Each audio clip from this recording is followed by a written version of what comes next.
Bienvenue à toutes sur Histoire sans filtre. Aujourd'hui nous avons l'histoire d'une femme qui a une liaison sur Fortnite. Si ce n'est pas déjà fait, n'oubliez pas de vous abonner à la chaîne afin de nous encourager. Commençons. Information de fond, j'ai 39 ans, je suis un homme. Ma conjointe a 36 ans et elle est une femme. Nous sommes ensemble depuis environ 16 ans et mariés depuis presque 14 ans. Nous avons 2 garçons, âgés de 12 et 9 ans. Ma femme et moi avons toujours très bien réussi à nous entendre par le passé. Bien sûr, il y a eu des disputes ou des désaccords, mais nous ne nous sommes jamais battus. Nous avons toujours réussi à communiquer de manière assez efficace. Ma femme est coiffeuse de profession et je suis infirmier. Elle était également formatrice dans une grande marque et elle aimait vraiment ce qu'elle faisait. Pour ma part, j'ai continué de progresser dans ma carrière et il y a environ 4 à 5 ans, j'ai accepté un poste de directeur. Pendant cette période, je gagnais bien ma vie et comme ma femme est coiffeuse et que les horaires de travail typiques sont en soirée et le week-end, elle manquait beaucoup de choses avec nos garçons. J'ai donc pris la décision qu'elle devienne une mère au foyer pour nos garçons, tout en conservant son rôle d'éducatrice car elle l'aimait vraiment. Puis la Covid-19 est arrivée et elle a perdu son emploi d'éducatrice. Une fois que la situation s'est un peu calmée, j'ai obtenu une promotion, donc maintenant je gagne vraiment bien ma vie et nous ne sommes pas inquiets qu'elle ne travaille pas. Puis, boum! En septembre 2020, notre fils aîné a été diagnostiqué diabétique de type 1. Cela a été un énorme changement de mode de vie pour nous et a finalement provoqué beaucoup de stress, d'anxiété et de dépression pour nous deux. Au cours des dernières années, nous nous sommes peu à peu éloignés l'un de l'autre. Les soirées en amoureux ont totalement disparu pendant les 2 années suivantes. Nous avions peur de le laisser avec d'autres personnes, mais nous nous améliorons à ce sujet maintenant. Nous nous sommes tous les deux éloignés l'un de l'autre et nous sommes devenus des colocataires pendant cette période, plutôt que des partenaires. Pendant tout ça, j'accepte à 100% le fait de n'avoir pas été le meilleur mari. J'ai un peu abandonné ma femme et j'aimerais pouvoir changer cela, mais malheureusement je ne peux pas. J'étais physiquement présent, mais pas émotionnellement. Étant donné qu'elle ne travaillait pas, je m'attendais à ce qu'elle s'occupe de la glycémie de notre fils pendant la nuit, puisque je devais me lever tôt pour le travail. Je m'attendais à ce qu'elle fasse les tâches ménagères pendant la journée. De son côté, elle a commencé à me reprocher de ne pas l'aider à la maison, ou de ne pas l'aider autant la nuit lorsqu'il y avait des problèmes de glycémie très élevés. Pour un couple qui était autrefois doué pour communiquer, nous ne communiquions plus du tout. Nous nous saluions d'un geste de la main à la porte, avec des emplois du temps chargés et des horaires sportifs surchargés pour nos garçons, et nous avons cessé de prendre du temps l'un pour l'autre. Pendant tout cela, ma femme a commencé à jouer à un jeu vidéo avec nos garçons appelé Fortnite. Elle aimait vraiment ça et a continué à y jouer même lorsque les garçons ne jouaient pas. Elle jouait tard dans la nuit après que je sois allé me coucher, et elle restait debout, parfois toute la nuit, à jouer tout en surveillant la glycémie de notre fils. Cela en est arrivé au point où elle jouait littéralement quand je me levais, quand je rentrais du travail et quand j'allais me coucher. Avec ce jeu, elle s'est créé un groupe d'amis en ligne, et au cours des 6 derniers mois, ce groupe de 5 à 6 personnes jouait ensemble tout le temps. C'est là que l'infidélité commence. Elle s'est liée d'amitié avec ce gars en particulier, mais je ne l'ai découvert que plus tard. Elle discutait régulièrement avec lui sur Instagram. Elle lui a envoyé un cadeau par la poste, puis elle a inventé un énorme mensonge pour aller le voir. Elle m'a dit que l'une de ses amies de séjour en tant qu'éducatrice ouvrait un nouveau salon et se demandait si ma femme pouvait venir passer le week-end et l'aider pour son ouverture. Ma femme m'a raconté cette histoire et n'ayant aucune raison de ne pas la croire ou de ne pas lui faire confiance, j'étais totalement d'accord avec ça. Elle a fait une route de 10 heures pour passer le week-end avec ce gars qu'elle a rencontré en ligne. Pour une raison quelconque, pendant son absence, j'ai accédé à notre compte iCloud et j'ai remarqué une série de photos récemment supprimées. Mon cœur s'est serré en les voyant. Rien de sexuel, mais je savais maintenant ce qui se passait.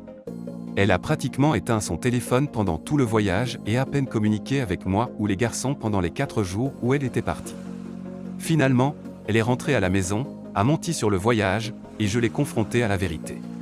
Cela lui a pris quelques heures, mais elle a finalement avoué ce qu'elle avait fait. Elle soutient fermement que c'était uniquement une amitié, qu'il ne s'est rien passé de sexuel, mais au final, cela n'a pas d'importance. Elle est partie et a passé le week-end avec un autre homme. Le voyage a eu lieu il y a environ 6 semaines. Après le choc initial, nous avons en réalité eu de très bonnes conversations. Nous nous sommes ouverts sur la façon dont nous en sommes arrivés là, comment nous en sommes arrivés à cette situation dans notre relation. C'était vraiment la meilleure conversation que nous ayons eue depuis des années. Pendant tout cela, elle n'a jamais essayé de minimiser ce qu'elle avait fait. Elle a pris 100% de responsabilité pour ses actions. Et malgré tout cela, nous avons décidé de faire des efforts pour que cela fonctionne. Nous nous sommes dit que nous nous aimions l'un et l'autre et que le divorce n'était pas ce que nous voulions. J'ai également commencé à voir un thérapeute pendant cette période. Sinon, je pense que je perdrais la tête. La seule chose que je lui ai demandé de faire, après tout cela, était de bloquer tout contact avec ce gars à 100%. Elle est d'accord. Finalement, elle a supprimé Fortnite et toutes ses applications de réseaux sociaux. Avançons rapidement de 2 à 3 semaines plus tard, nous sommes en route pour le match de baseball de mon fils et je remarque qu'elle a Snapchat sur son téléphone. Je la regarde et lui demande « C'est quoi ça, Snapchat ?» Elle nie rapidement. Une fois arrivée au match, je m'approche d'elle par derrière et elle se déconnecte de Snapchat. Je m'en vais simplement. Elle me retrouve, s'excuse, me donne son téléphone et me supplie de le regarder, mais je ne suis pas intéressé à ce stade. Plus tard dans la soirée, nous nous disputons à ce sujet et je lui dis de quitter la maison. Finalement, la raison l'emporte et elle reste. Avançons rapidement jusqu'au week-end suivant. J'ai décidé de surveiller le compte TikTok de ce gars et qui suis-je en train de voir parmi ses abonnés? Ma femme. Cela mène à une autre énorme dispute où je lui dis qu'elle doit partir et que je veux le divorce. Cette nuit-là, nous avons dormi dans des lits séparés et encore une fois, je n'ai pas appuyé sur la détente et poussé le sujet de son départ. Maintenant, avançons rapidement de quelques jours à peine. Je la surprends en train de jouer à Fortnite avec ce gars en ligne. J'ai même regardé son téléphone plus tard dans la soirée et j'ai vu un message à l'un de ses autres amis en ligne qui dit « Je suis tellement ridicule, j'aimerais que non se connecte pour que nous puissions tous jouer ensemble. » Une autre énorme dispute et cette fois, je dirais que j'en ai assez. Je prends toutes mes affaires, je pars et je passe la nuit chez mon frère. Finalement, je dors de nouveau chez nous. Nous avions des billets pour que mon plus jeune fils assiste à son premier match de la Ligue majeure. Match de baseball samedi soir et nous avions des tickets pour le parc d'attractions aujourd'hui.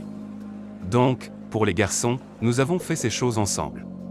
Nous avons eu une autre longue conversation ce matin.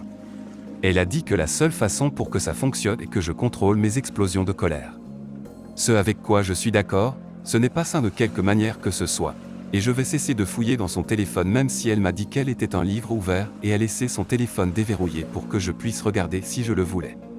Donc j'ai réussi à joindre mon thérapeute aujourd'hui et il m'a recommandé un groupe de gestion de la colère auquel je me suis inscrit pour mercredi soir. Elle m'a encore dit aujourd'hui qu'elle le bloquerait et qu'elle arrêterait de jouer à Fortnite parce que ça ne valait pas le coup. Elle a dit qu'elle voulait aller en thérapie de couple et qu'elle ne veut pas divorcer. Je me suis réveillé il y a 3 heures, à 2 heures du matin, et je suis descendu en bas et elle est assise sur le canapé en train de jouer à Fortnite. Certes, elle ne jouait pas avec ce gars-là, mais je parie qu'elle l'aurait fait si lui aussi avait été en ligne. Elle m'a littéralement dit ce matin qu'elle n'allait plus jamais rejouer, et nous voilà. J'en ai assez de me battre à ce sujet. Je lui ai simplement dit bonne nuit et je suis parti. Je ne vais pas mentir. J'ai été très envahissant envers elle ces 6 dernières semaines depuis son retour. Évidemment, j'ai perdu toute confiance en elle. Je veux connaître chacun de ses mouvements, où elle va, avec qui elle va. Cela a été vraiment frustrant pour elle aussi, et je comprends. Je comprends, mais je ne sais pas comment passer outre cette partie. Tout ce que je sais, c'est que s'il y a une chance de surmonter cela, je dois pouvoir prendre un peu de recul. Mais cela a été vraiment difficile pour moi de trouver comment faire, ou même si je devrais le faire. Donc je ne suis pas sûr de comment cela va se finir, mais je pense avoir une assez bonne idée de où nous allons. Je déteste ça aussi, parce que je l'aime vraiment toujours et je pense qu'elle m'aime toujours aussi, mais je ne sais pas si nous sommes encore amoureux. Je mettrai à jour au fur et à mesure, mais je ne suis pas sûr que la thérapie pourra nous aider à ce stade. Mise à jour, j'ai pris rendez-vous avec un avocat local spécialisé dans les divorces demain pour me conseiller sur les prochaines étapes. Vous êtes tous des gens merveilleux. Je vous tiendrai au courant du processus. Voyons les commentaires. Beb252 dit « Elle a promis de ne pas jouer à Fortnite et quelques heures plus tard, elle est assise sur le canapé en train de jouer à Fortnite. Pas sûr de ce que vous recherchiez. C'est une personne à qui on ne peut pas faire confiance. Je suis à peu près sûr qu'elle n'a pas conduit pendant 10 heures point juste pour être amie ou jouer à Fortnite. Blad982 dit « Elle lui fait un lavage de cerveau. Pour un problème qu'il n'a pas. Il n'a pas de problème de colère. Il réagit à ses mensonges constants et à sa manipulation. À ce rythme, elle va le convaincre qu'il est fou. Si vous avez aimé ce témoignage, n'hésitez pas à laisser un pouce en l'air, commenter et partager. Abonnez-vous également à la chaîne et activez la cloche pour être notifié de la prochaine vidéo. Prenez soin de vous.